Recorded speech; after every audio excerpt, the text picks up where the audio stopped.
Hello, we're back for another episode of the Wednesday's Child podcast. And I'm really pleased to say I've got a second time around guest, which is all very special because we don't do that very, very often. But I really love this guest and I know so many of you enjoyed her story. So on the topic that we're going to talk about today, you will be really delighted to hear her insight and experience. And I'm expecting my mailbox to explode with reaction to this one. So welcome again, Pippa. Hi, nice to have you back on the episode. How are you? Hi Debbie, thanks so much for having me back. Really delighted to be here again. Oh, it's great to see you. So last time you were on, we were talking about your sort of early experiences of an eating disorder, particularly what always strikes me was the relationship with your sister, and Sarah and I were just like completely in awe of how wonderful your family were with your journey. But today there was a particular topic that I wanted to pick up on, and you got back when you knew that Sarah and I wanted to talk about this, and you said, I'll discuss this. And what I love about the reason you want to talk about this particular topic, and I'll get there in a minute, I will tell everybody what we're going to talk about, but the reason that it means something for you, and I think this is so important, is because the term in the eating disorder community gets bandied around so much. So what we're talking about today is all in. And I know for some people that means if you decide to go all in, you basically live on fast food from the moment you wake up to the moment you go to bed, or it's just kind of eat till you burst. I just really, when I say the words all in, or you see people post about all in on social media, what do you think of all in when you think about eating disorder recovery? Yeah, it's a really good question, and one that I probably should have thought about in advance what my response would be. But yeah, no, I totally agree with you. It's thrown around a lot in the community, and for good reason. I think people understand that in order to recover, you do in a way have to go all in. You have to fully commit to it, and you have to really give it your absolute all.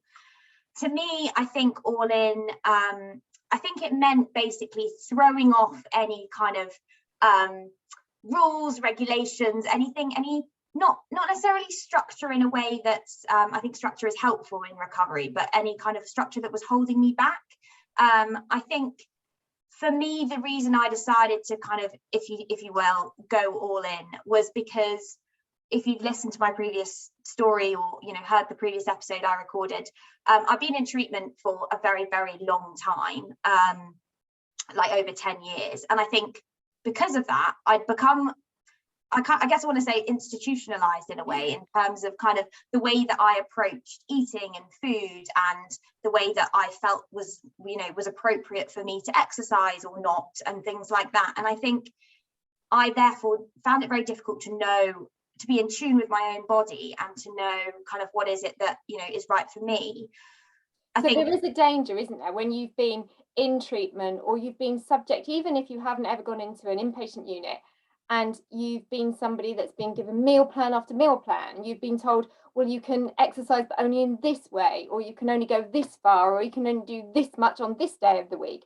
Anything where we become quite subject to a regime around recovery, that makes getting spontaneity back ever more difficult, doesn't it? And I know it's a point where lots and lots of people get stuck, and actually it's a point where parents and carers get really concerned about. We did our recent parent carer support group a couple of weeks ago, and some of the points that parents were making there was that they were petrified to allow their loved one to come off a meal plan because they thought the wheels would just come off. But the truth is, we can't live on a meal plan for the rest of our lives, not to be truly free. Oh, 100%. And I think that's hitting a really important point for me. And I think where I got to a stage in my recovery where I'd been following my meal plan, or I'd been doing what doctors had said, or like I'd been following a regime or whatever it was, and that had got me to a point. But I would determine that point as quasi recovery. I think I was doing the right things, and I had definitely made a lot of progress in terms of I was eating regularly, I was conquering particular fear foods and things, but there was definitely a huge amount of control that I was still exerting on the way that I kind of had ate, and also many other things about my relationship with my body and with food. And I think I recognized that if I want to make any further progress, and if I actually want to be fully free of this, I can't continue to have that level of control over what I'm eating, whether or not that be control that maybe is intended to be positive level of control in order that, you know, it's a routine that's helping me. But I actually can see that my eating disorder is actually holding on to that and sees it as a bit of a safety net. And I feel that I can't go beyond what that is at the moment. And that was definitely holding me back. And I think I was feeling Who knew that was holding you back? Was it Pippa knew it was holding Pippa back, or everybody around Pippa knew? Where were you cognitively able to kind of reach that conclusion? I think I knew. I think other people probably also knew. But I think this was at the stage of my recovery where I wasn't living with my family anymore. I was living in a flat share at the time. Actually, then I actually kind of probably say I went all in, as it were, when I was actually back at home for lockdown. But I think I'd recognised that I was a bit stuck. And I mean, for me, my all in journey has been quite a continual, you know, a bit of a evolving thing, as if I kind of, you know, start off thinking I was all in, and then, you know, oh no, I'm still holding on to that control and kind of recommitting and things like that. So I wouldn't say there was one time, but I would say it has been, and that's something that I found to be particularly powerful in my recovery, is it's definitely been a conscious decision from myself. Whereas maybe in the past, not that, yeah, there were definitely times in my recovery where I wouldn't say it was my decision at all. Other times where I maybe thought it was my decision, but I was still very much following the guidelines set by somebody else. And I think where the difference was with all in was like, no, this is something that I'm choosing to do for me. I'm the only one that can decide, you know, whether or not I'm hungry, whether or not I'm wanting to go on that walk for good reason or for not good reason. I can decide whether or not I fancy the chocolate cake or whether I actually do want that cereal bar, you know, all those things. I think all in for me was about all of those really subtle behaviors that actually somebody else couldn't necessarily from the outside tell me what the right decision was, because it was about me learning what is actually right for me at this moment, becoming more like intuitive, as it were, with my body and with my needs. And there was an element of actually consciously going above and beyond what I felt comfortable doing. So, for example, for years and years and years and years, I've been told 3 meals, 3 snacks, that's what you have to have. That's what the structure is. And I'm sure many people listening to this will be able to relate to that, because that's what we're taught in treatment. You know, 3 meals. It's a mantra, isn't it? And I think that's what worries me, actually, that how can any mantra like that be right for everyone? Yeah. Because we're all different bodies, different lifestyles, different way of living. And for some people, it's just not appropriate. No, exactly. And I had to just learn that there are some days where I need more than that, and I had to consciously do that. I had to really listen to that mental hunger where I was thinking about food, but I was like, oh no, I can't have that snack yet because it's not 4 o'clock, and 4 o'clock is my snack time. And my fear then was, oh, if I have my snack now, then I might be hungry later, but then it won't be. Then I'll have already had my snack. And then I had to kind of check myself and be like, but, you know, if I'm hungry later and I've already had that snack earlier, why can't I just have another snack? But in my head, that was something that you just didn't do, because you have 3 meals, 3 snacks. And they're normally at these set times. If you have them earlier, then you're still waiting till the next one. And it was almost like I had my allotted amount of foods and opportunities to eat food in the day. And if I you know, checked one of those off, then that was that. And when you say that externally and you kind of vocalize that, you're like, you know, maybe to a well person listening to this, they might be like, well, that doesn't really make any sense. But, you know, it sounds very fatalistic, doesn't it? It sounds like it's a really definitive, it's this or it's that. But that's, you know, the black and white thinking is what we know to be true of people suffering from eating disorders. And I've often said, when I've had kind of befriended conversations, that sometimes almost to make yourself think a little bit like a young child. And the beauty of being that young child is that actually they respond to just wanting to come and say, mummy, I need another this, or which is usually, you know, something chocolate or something cookie. But, you know, they're not kind of checking the clock, because for a start they can't tell the time, but they're just responding to their body's need. And when they have a tantrum or when they're really upset, it's usually a response to the body saying, I need something. Yeah, definitely. And I think also there were a number of things where I think my body didn't trust me as well. I think because I'd been very controlling around what I was eating, obviously to a very, very severe extent when I was unwell and in hospital. And then even over the course of the kind of the time that I was restoring my weight in hospital and then outside of hospital, I think I still did that in a very controlled way. And that is the way that treatment does teach you and does kind of help you to go through that process. I'm not going to comment on whether that's right or wrong because it's different for different people, but I think I therefore had never shown my body that I was actually going to listen to what my body wanted, not what, you know, I felt cognitively, the control that I was exerting on it, whether or not that was a purposeful, I'm going to try and recover and therefore I'm going to eat my 3 meal 3 snacks, or whether that was a no, I'm not going to eat and, you know, I'm going to be really restrictive around this. And I think therefore often what people experience in All In, and I certainly did, was this kind of massive, it's quite a big fearful, like big scary thing to do, because you're like, if I let go of all this control that I'm having on the way that I eat, then I'm going to want to eat everything and I'm going to want to eat all the time. And that is kind of what happened to me. Like I would eat my, you know, what would be, you know, objectively a relatively big meal. I might feel physically full, but mentally I wasn't satisfied. I wanted more. And I think that was my body kind of not really trusting that more food was going to come.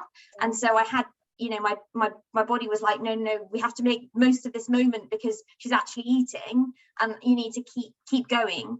And I think where All In maybe differs from the kind of the more traditional methods is it would, you know, you're given that permission to therefore respond. And one of my mantras was, there is no too much, there is no too much, because I had to teach myself that actually, you know, what is the worst that's going to happen? I might have a bit more than I feel comfortable eating or feel a bit extra full that day, but I had to learn that my body could deal with that. And my body also had to learn that food was coming in regularly, that I was going to respond to it, not just, you know, as and when my snack time told me it was time to eat, but respond to it when it told me it wanted something, and also respond to it with what it wanted. So it might be that my meal plan told me, oh, for an afternoon snack, you have a banana and a Nature Valley cereal bar. Other cereal bars are available.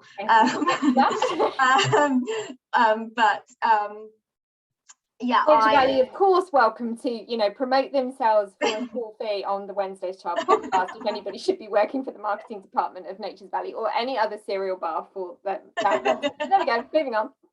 But yeah, should I have not wanted a cereal bar and a banana, and I actually really fancied the chocolate chip muffin and a frappuccino from Starbucks, then I had to respond to that craving, rather than the meal plan that was set for me. And let's talk about the ugly bits, because I know there will be people thinking, I kind of want to do a Pippa. I want to try All In. I've heard a lot about it, but actually it doesn't sound horrendous. It doesn't sound like Pippa was kind of making herself go through the drive-through every 2 hours and going to crazy fast food restaurants when she wasn't ready for it. You know, you sound like you did it kind of really quite logically, and your objectives about it were really considered. You wanted to be able to achieve spontaneity. You wanted to be able to allow your body to trust yourself and vice versa. But when we talk about allowing yourself to eat beyond the point of what your meal plan had previously allowed yourself to do, we have to admit there are the ugly points, there aren't there? There is the sitting with the uncomfortable stomach that feels like you've just stuffed your handbag full inside your tummy. It kind of has that feeling, or going to bed more full and satiated than you have done in maybe the last decade, when actually your body has been used to going to bed hungry. I don't know, digestion, wind, belching, gastroparesis, constipation. I could go on and on and on. Did you kind of have to just say to yourself, this is pretty rubbish, but I'm going to go through this? Oh yeah, and I think, yeah, I think it's a really good point, Debbie. And I think it can sound like, from, yeah, when you say these things, like, oh, it's a breeze, it's amazing. And actually, I would compare going All In with many of the other really, really difficult stages of my recovery, you know, in terms of the, you know, it was very different, but it was equally difficult. And I think it was a lot of reminding myself this will pass. And I think I found it, you know, there were so many times where I was just like, what am I doing? When will this end? When will this insatiable hunger go away? Will I really, am I really hungry, or do I just think I'm hungry? And, you know, so many doubts about what was going on and what my body was saying. And often it's not as clear cut as, you know, I said, oh, banana and cereal bar or chocolate chip muffin and frappuccino. It's not often that clear cut. It's not like you're sitting there being like, oh, I really want a muffin. A lot of the time it's like, I don't even know what I want, I just know I want something. And I found that to be that ambivalence and that constant questioning. And then when you did make a choice that you just felt horrifically guilty and was like, oh, I didn't even like it that much, and now I'm like, you know, and there were so many times where I was just like, it wasn't like it felt necessarily right. And I think I wanted it to feel right all the time, and like me to be perfectly sure that I was doing everything perfectly. And I think that's also a danger with this term all in, is that you spend the entire time thinking, oh, I must be doing absolutely everything all the time that I possibly can to work towards my recovery. And obviously I'm a massive advocate of giving it your all and give everything you can, but it's just not possible to do it perfectly. And I would spend a long time, you know, I'd go for a week and think I'd made loads of progress, and then I'd be like, oh, but I was still restricting there, and I was still doing that there, and it was only in hindsight that I'd look back and be like, oh, I wasn't even all in, because I was, you know, still restricting, or I still didn't let myself have that when I really wanted it. And I think where there were elements of a compensatory mindset that was still going on, even when you thought you were doing something well. And I think I can remember certain times where I thought, well, you know, kind of here I am sitting having, you know, a piece of chocolate cake and a massive latte in a coffee shop well outside of my time frame, but then getting distraught because the piece of cake that I thought I'd been wanting for the last 5 years, because I hadn't had that kind of piece of cake in a cake shop with a friend like that, because it didn't taste particularly fresh and it tasted a bit dry, that just insatiable anger that felt like, oh, well, like you say, it just wasn't worth it. Oh no, I'm really annoyed now. And I had to realize that actually that was my mind saying, you're not really doing it, because you're not really kind of changing the way your mind and your body regulates this process. And as you say, it isn't always going to be perfect. So it's that mental adjustment that has to happen, as well as committing to physically putting more in. Yeah, definitely. I think you have to be really conscious of your mind, because I found, and actually this came up in one of my befriending conversations with my befriending the other day, around the way that she almost like thinks about, and I definitely did this, thinking about how you're eating. So I might have something, you know, that I felt more, you know, more nervous of eating. So I don't know, something more challenging that maybe was more calorific or more unhealthy, as it were.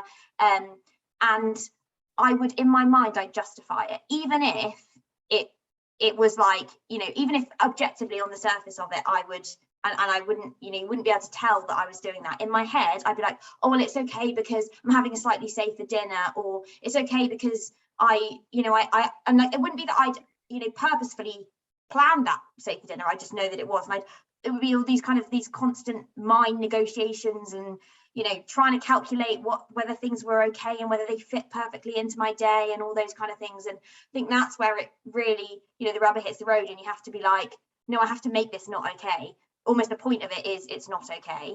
And if it feels okay, then that probably means that I'm kind of probably satisfying my eating disorder in a way. And therefore I need to go and make it not okay. If I'm trying to make it okay, then that's kind of wrong. Yeah. So yeah, it's a bit of a minefield. Well, it's a lot of one. So tell me about some of the other challenges that you kind of encountered. So there was obviously that, like, just, you know, changing the routines and that restriction, that changing some of the mindset, dealing with how your body feels when you've given it more to eat. What about things like, did you notice, was it a period where you had to go through lots of changes around your clothes, or those kind of things that just make you more aware, more conscious of yourself?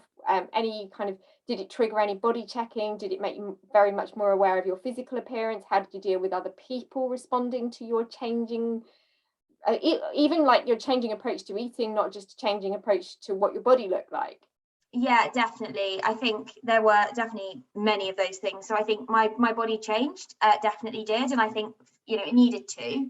As I said, I was at a kind of a quasi stage of my recovery, and I was, you know, to the outside world, looked well. I was so much better than I had been. And I think that was one of the things that was really difficult for me, is that I had, and then, you know, I'm not saying difficult, everyone has these things in difficult ways, but I think I was like, but I'm not as unwell, I'm nowhere near as underweight as I was. And that was quite a difficult thing for me to justify, eating all this food, because I was like, I don't even need to anymore, because, you know, my BMI is XXX and I'm, you know, nowhere near where I was, and all of these things. So I think, and then consciously almost going beyond that and seeing my body change as a result of what I was doing, that was very difficult, particularly knowing, you know, that it was a point where I almost like I didn't need to, because my body was healthy-ish.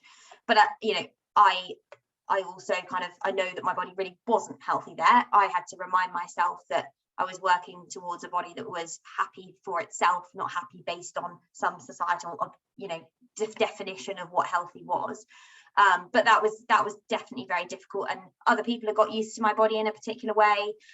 Even just this year, actually, my little sister's getting married, and we got my wedding dress. Not my wedding dress. I'm not getting married. My bridesmaid. Tell us, Pippa.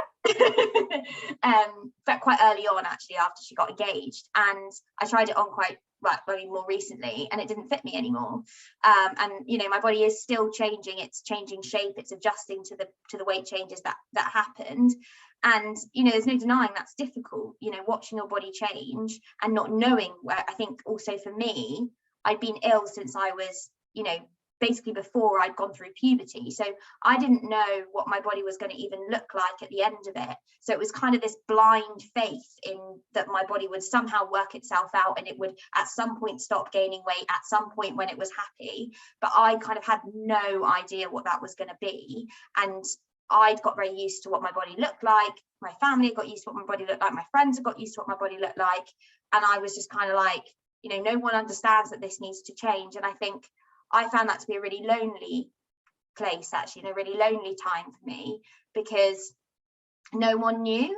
And I did speak to my family about it. They knew that I was consciously trying to kind of get more well, but because the battle was so much in my head, no longer that visible thing that was going on, and it no longer like looked like I needed to make these changes, I suppose, and both from a physical perspective of my body, but also like the way that I was eating. I think I found it really lonely because no one really knew this kind of absolute chaos that was going on in my mind. And it was harder to vocalize and harder to explain because it felt less justified, because it didn't look like it needed to happen. So that was really, really difficult.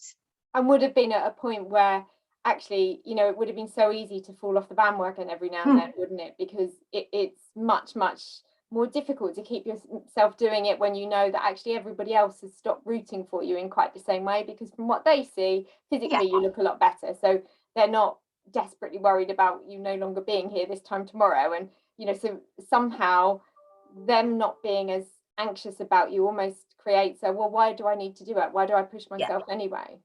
And so you talk about carry on. I was only going to say, you talk about falling off the bandwagon. I mean, I didn't, you know, go into full-blown relapse, but I certainly didn't. It wasn't like I committed to all in and I maintained that motivation all the way to the end. I think there were definitely moments where I didn't slip backwards, but I would stop and I'd get quite stagnant, and then I'd have to, like, you know, that might go on for, you know, it might go on for a couple of days, or it might go on for like a month or so, and I'd suddenly be like, oh dear, I've not been making any progress here. I need to get back on, step up my game. And it would be it was kind of like, rather than this kind of, you know, straight line trajectory, I see it more as like a stepping kind of stone, or maybe like a bit of a wiggly line, really. But it that happened for me as well, because I think I got to certain points where my metabolism started to shift a little bit. It was almost like it knew I wasn't going to be going into famine. So actually it was using up what I was eating more quickly. I wasn't in this permanent state of kind of shut down, slow. Things started to rev up a bit, and all of a sudden I'd be like, okay, I'm really hungry, like even more so than I was hungry before, and I thought I was eating a lot before. So kind of things like that happened, as you say, in those incremental steps. Yeah, and I actually found actually touching on that I found it quite difficult to like keep on touch of how much I needed to be really making progress. And I think it was quite easy to it was almost like I was quite good at keeping my body at the particular suppressed point that it was at. So actually it was quite difficult to realize, and it would almost be a subconscious thing that I'd revert back to this kind of slightly suppressed way of living, and actually I had to be really active and conscious about going beyond what I thought I needed to do, because actually my perception of what I needed was not actually the reality of how much I really did need. Yeah, that's interesting. I think the other thing that happens is the more that you are getting well and you are responding to your hunger, naturally other things in your life happen. So you start to have more of a social life. You're not just as lethargic and sad, and your social life starts to expand a little bit, and all those things naturally enough mean that your body and your brain is just kind of going about life a little bit more. So it stands to reason that the requirement for fuel inside the body that keeps everything kind of going is there's going to be more demand on it, isn't there?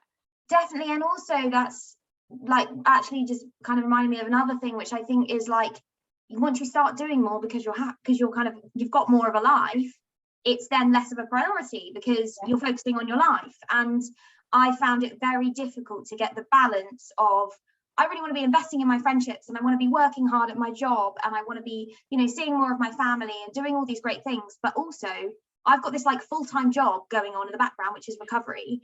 And actually I found it really difficult to get that balance right, because I didn't want to miss out on time with friends and, or time with my family, particularly given how much time I'd not been able to spend with them when I was in hospital, and the time before that, and the amount of time I'd missed out. And I really was excited about my life. And for once, it felt like it was opening up.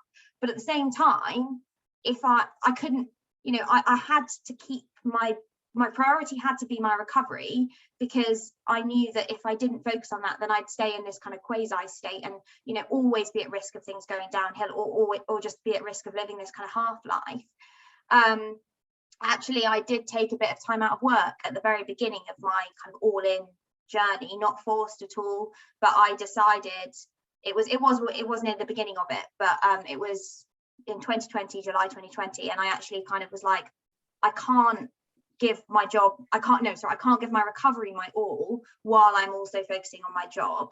And I knew it wasn't a long-term thing, because ultimately I knew that I had to learn to live my life and do my job and do all the things I want to do alongside keeping up with my health and keeping my, responding to my body's needs. But I kind of knew for that moment I needed to get my focus right. And then I went back to work and have been able to kind of keep going with that all-in recovery alongside work. But I did take a bit of time out.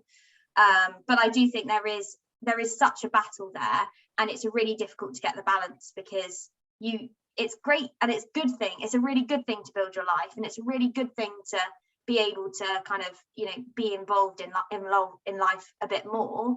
But if it sways over to distracting you from your recovery or stopping you from doing the things that you need to be doing, then it's actually not in your best interest. And actually that investment and time and commitment in your recovery is going to be so much more important for making those things in the future much more sustainable.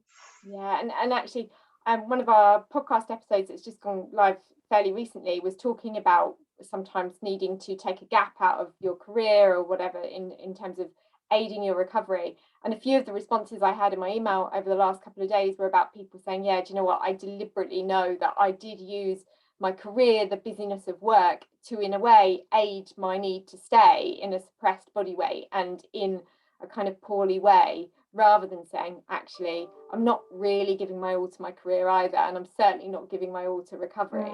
Taking a little bit of time, readjusting identity, and then deciding, oh, do you know what, I didn't like that job altogether, or actually I do really like that job, but now I've got 100% more energy to commit to it, and I've got friends as well, and it's a much more fulfilling role to be doing. So it sounds like where you're at today, taking that short period of time out to fully focus, which obviously coincided with COVID for you as well, didn't it? So but where you are today, it feels like you're kind of comfortable that you've got a balance in place that you can maintain this level of recovery journey.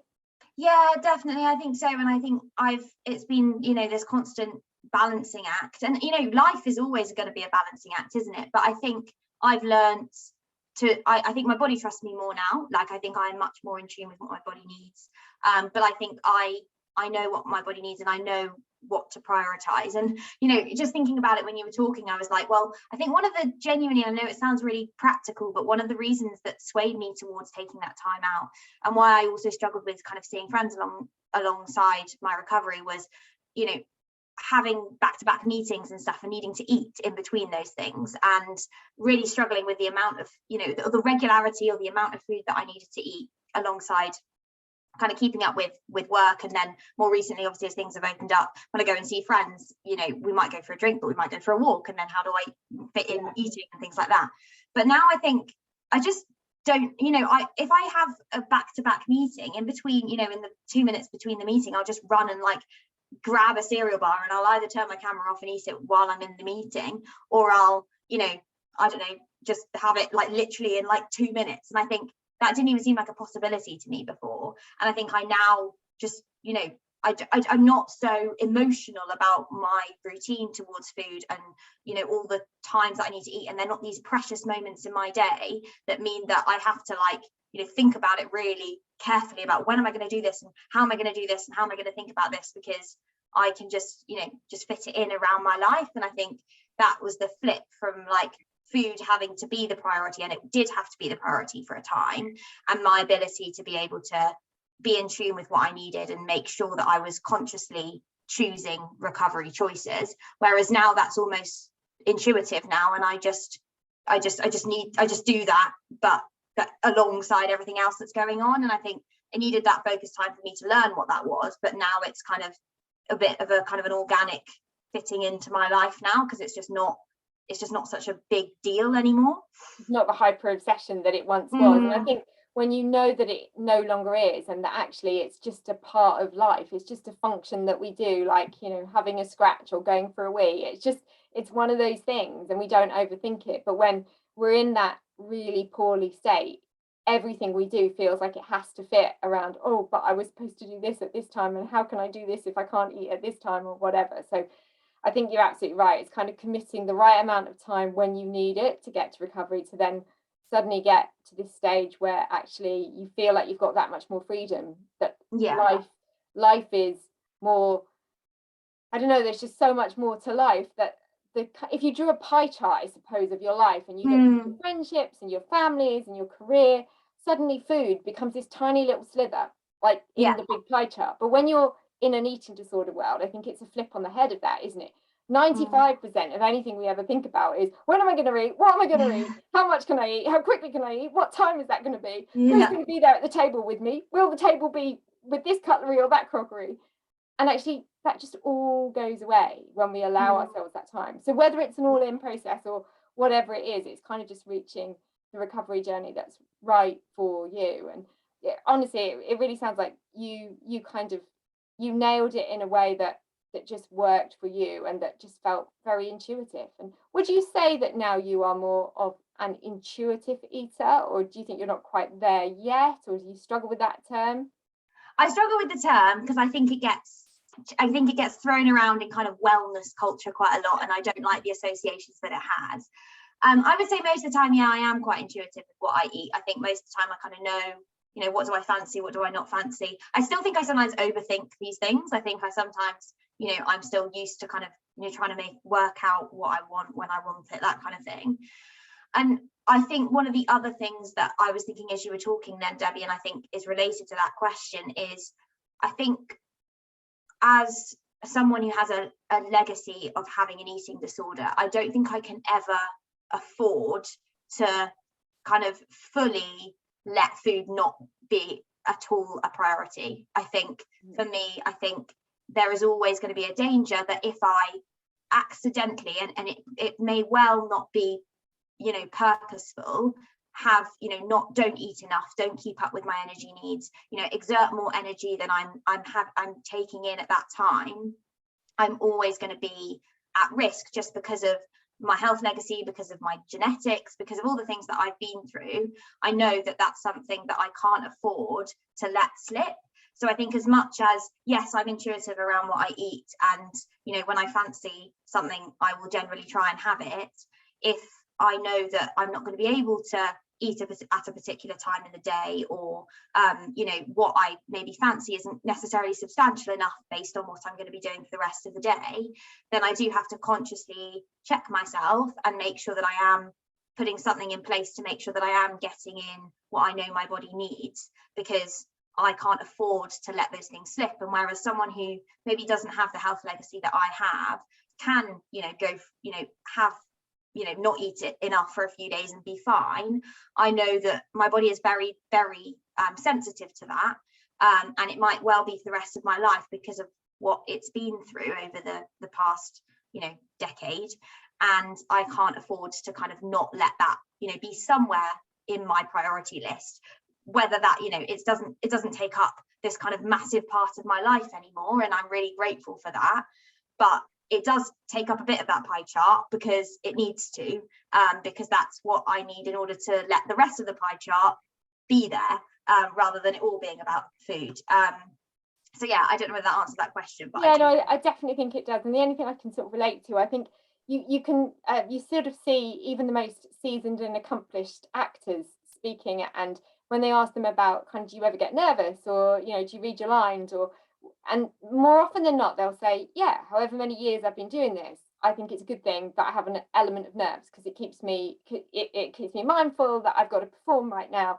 And I think it's a bit like that with eating disorder recovery. It's kind of like knowing, your craft now, you kind of know the lines of the script, but actually being a little bit nervous, being a bit on edge, and reminding yourself to check your lines, i.e. be on top of your food, is no bad thing. It just keeps you mindful that you don't let yourself slip. And I think that's kind of, it's a little bit of a barometer for yourself, isn't it? Every now and then, just check in. Definitely. And I think, there are still occasionally like random thoughts that I still do get, and that aren't well thoughts, I suppose, that pop up. So I wouldn't say I think, this all-in journey has been quite recent, really. So there's not really been a huge length of time for my brain to fully rewire. So I do think I do need to be mindful of that. And I hope that those things, they gradually do get less and less over time. But I also think there is still some conscious thought that does need to go into my recovery, just to make sure that I do stay on that right track, that any kind of last legacy bits of the eating disorder or legacy habits or anything, they don't take hold, and things like that. So yeah, I think it's still part of my conscious, I guess, awareness, but nothing to the extent that it used to be, or when I was really in that intense part of that all-in journey. Oh, that's amazing. Well, thank you for sharing that. I think it's really helps kind of blow the myth about what an all-in journey really needs to be. And I think for anybody that's thinking, like even listening to this, thinking, do I want to do all-in? Is that right for me? I would just say, you've heard Pippa's story, and you've heard stories from myself and from Sarah and many others that have joined the podcast at different times. You have to find what works for you. The one thing you have to absolutely do is be committed to it, and just not allow that incredibly powerful ambivalence to kick in at any point, no matter what journey you choose. It's for you and you alone. You can't blame it on whether you're living with family, living with friends, the fact that you've got a busy job, or that you've now got children to look after. You have to be really committed to saying, where are these excuses that are keeping in the way of my consistent recovery? And I think in that respect, you can do it whether you do it non-all-in or all-in, or Pippa's kind of all-in, or Fred Smith's kind of all-in. It really is unique to you, but take aspects of all the stories that you hear on podcasts like ours and on blogs that we share, because there will be something in a story like Pippa's, a story like mine, story like Sarah's, that you take away that you think, do you know what, that just sounds like something that I could work with. And we all need lots of tools in our toolbox for recovery, and we will, as Pippa says, if you're going to get over that kind of legacy health journey for the future, you need to take every little crumb of resource and help and advice that you can. So I hope that somewhere on this episode you've taken something really valuable away from what Pippa has shared. So thank you so much, Pippa, for sharing your time with us again. We'll have to find another topic. You'll have to come back. There's always all the good things happen in threes, so you'll have to come back and talk again. Thanks so much for having me. It's been great to be back. Oh, you're welcome. Thanks again for listening to another episode of the Wednesday's Child podcast. We'll be back again really soon with another wonderful story, guest, or a chat between Sarah and I. Take care and keep focused on recovery.